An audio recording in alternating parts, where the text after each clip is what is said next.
A gente entrevistou o Ferran Driac no Lisboa Connection e perguntamos para ele sobre a visão dele da gastronomia brasileira e na inserção dela no mundo, né? Isso é um desafio. A gente tem uma gastronomia maravilhosa, riquíssima, muito diversa, mas que ainda é muito pouco presente nas mesas mundo afora. Por que você acha que isso acontece? E se, nesses anos todos aqui no Brasil, você já pensou caminhos para se fazer isso? Qual sugestão você daria? Então, caminho, a gente está pensando com vários chefes aí da minha, não vou dizer da minha geração, da geração é o Laurent, mas o Alex Attal, que é um pouco mais jovem, e outros chefes do momento, a gente pensa isso há muitos anos, né? Mas se você pega o Brasil, gastronomicamente falando, de anos 80 a 2026, né? É totalmente diferente, né? Anos 80 você não tinha azeite, não tinha manteiga, não tinha produtos brasileiros aqui, mas que não eram valorizados. Todo mundo comia era ou baseado na Itália ou baseado na França, né? O Japão não tinha chegado ainda não. O comida portuguesa, que era principalmente no Rio, uma coisa bem forte com os botecos. Então, tive uma evolução muito grande, né? E a gente sempre, com esses chefes, a gente quer, há muitos anos, colocar o Brasil, e ele tem essa potência, porque a gastronomia brasileira em si, regional, é muito forte. É muito forte no sentido que você vai no Pará, você vai comer pratos do Pará inacreditáveis. Você vai no Nordeste brasileiro, outro tipo de cozinha. Vai em Minas Gerais, é outro tipo de cozinha. Vai no Rio Grande do Sul, é outro tipo de cozinha. São Paulo, Rio, Goiânia, enfim. Muda tudo, os produtos, muda as técnicas, muda os sabores, muda. Então o Brasil tem uma gastronomia regional muito forte comparada a qualquer país que eu conheço na América do Sul. Se a gente fala mundo, obviamente, a chinesa é muito forte, a francesa é muito forte, a italiana, enfim, tem vários tipos, a japonesa hoje em dia que está bem presente. Mas, bom, o Brasil tem seu lugar nisso. Então, eu sinto hoje, 48 anos depois, que a gente fez um trabalho devagar, porque são muitos anos se passando, um trabalho muito importante na gastronomia brasileira, com a valorização do produto, valorização do pequeno produtor, que veio junto com essa onda de melhoria, com a cozinha regional brasileira, onde ela era presente, mas às vezes não feita de uma maneira certa. Hoje em dia, a cozinha brasileira regional é muito boa em qualquer região do Brasil, melhorou graças a programas de televisão, graças ao nosso trabalho, da mão de obra brasileira, da valorização da gastronomia no Brasil e da nossa profissão, e a gente conseguiu colocar isso mundo afora. O Madrid Fusion, que a gente acabou de voltar, deu esse exemplo. Eu acho que o olhar do mundo hoje para o Brasil como um todo é muito grande, é muito forte. A gente sente essa pressão. E ela vai acontecer, porque está todo mundo no mesmo caminho, na mesma linha, no mesmo pensamento. Então, você fala de gastronomia, você fala de música, fala de cinema, fala de política, fala de esporte. Brasil é um país super incrível, né, cara, gente? A gente tem nossos problemas, sem dúvida. Todo mundo tem. Todo mundo tem, né?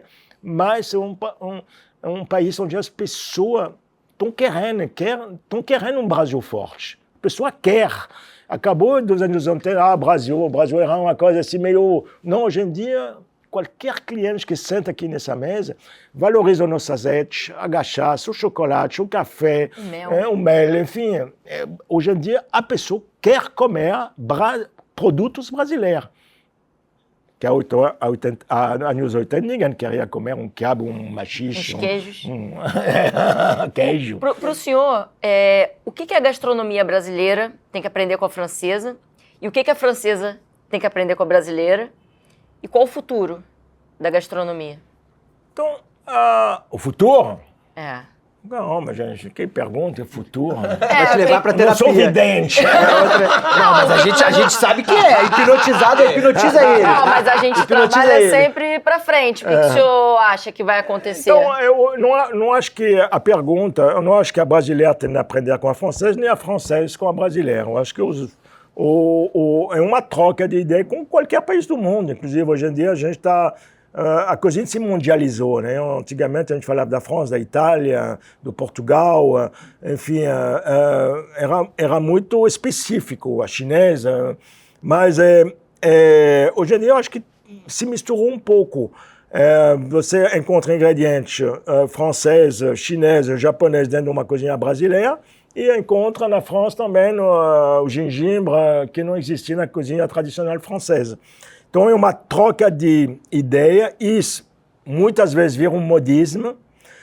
Às vezes é aí que o grande perigo se perde as suas raízes, tem que tomar muito cuidado com isso a partir do momento. Eu acho que o Brasil está passando por isso. A partir do momento que você sente que o negócio está perdendo um pouco o rumo da sua tradição, paf, você volta a uma cozinha mais moderna, mais criativa, mais pé no chão, né? Então é isso que está acontecendo no Brasil agora. A gente passou por modismo, onde o tucupi, o jambu, aparecia com qualquer coisa. Agora está voltando a uma coisa mais é tempo, né? Informação das pessoas, entendimento, o modismo ir para outro lugar, enfim, vai. Eu acho que qualquer país passa por esses momentos. Agora, o futuro da gastronomia é difícil dizer. A minha maior preocupação hoje em dia no mundo, para mim, não é pessoal, é água. A partir do momento que a gente vai ter escassez de água, já está acontecendo, a gente pode falar de qualquer coisa que seja movimento vegetariano, se não tem água, não vai ter vegetal. Só se eles são plantados em geladeira ou sei lá onde. Mas, enfim... Então, é muito difícil dizer o que vai acontecer, não só na gastronomia, mas assim no mundo, se a gente não... Isso, de novo, é pessoal, né? Se a gente não cuida da nossa terra e principalmente da água. Uma reeducação alimentar. E tudo que... Não sei se uma reeducação alimentar. Eu acho que é a educação... Água. A água, nosso corpo é feito de água, tudo depende da água, tudo. A alface vai plantar, ela depende de água. Que ela seja plantada no chão ou seja plantada assim, ela precisa de água. Então, a falta de água é importante. Mas o consumo de carne, ele aumenta muito, né? Nessa quantidade de água que a gente precisa. Então, eu acredito que... Sim, mas eu acho que as pessoas estão cientes que hoje em dia você vê as pessoas comem muito menos carne. Ainda comem. Você percebe isso nos restaurantes? Percebo. Eu percebi pessoalmente, quando falo pessoalmente, eu sou carnívoro. Então, hoje em dia eu como carne vermelha, assim, 2 vezes por mês. Antigamente era basicamente todo dia. Eu como uma vez por mês e olhe lá. Eu acho que as pessoas... E não é só por questão do planeta. Eu acho que tem também questão de saúde também. Como carne à noite, você fica pesada, né? Enfim, tem toda uma parada aí que as pessoas estão se ligando. Demorou, né? Porque já tá no ar isso há de décadas, né? Há décadas. Mas eu acho que isso é tempo. O tempo faz as coisas, né?